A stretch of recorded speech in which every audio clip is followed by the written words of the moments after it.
Hello ma'am. Ngasi ano video mo puzare ngasi di haipek ma'am yeng bu haipek phap tarabni masi ase badi masi guitar masa se di khangde ko masi guitar masa ne na khalame ba kamai to ge na Facebook ta singumba masa guitar masa ni khong ma'am ka basong sak ko ma'am thengna ba aga ina tasawda guitar masa ama Facebook to khongi adu leibiyo ai hi khong ga sakke na hai lai tasawna leibire ba ada aise vacation mamang di lay bani ado ai vacation mamang ai khong se heitre ba ado aina handa mi kharani sida ai happy YouTube ki the tutorial the yeng ga happy komai khong yo se fit yeng ba ada khong si yang kanna heitre ado khong si saina sain to ra ga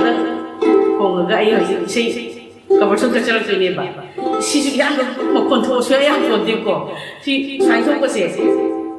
to so ya da ko na last da kamai na to da ge na ko na ni ko je ta da ba aduna sai na sum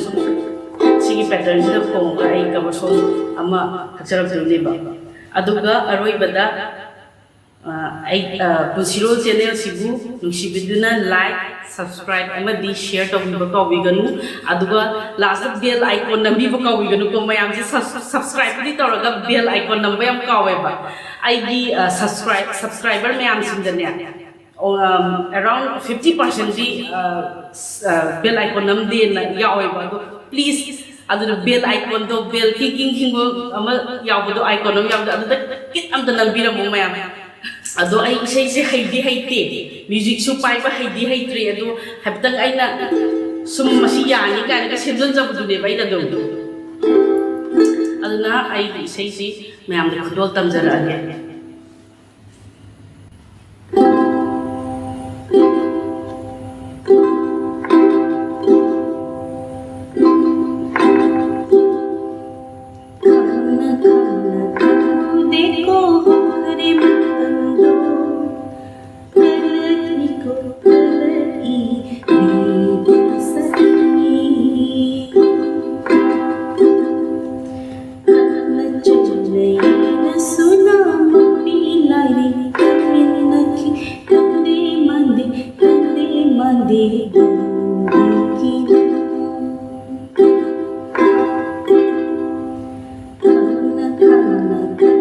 Khanghoudeko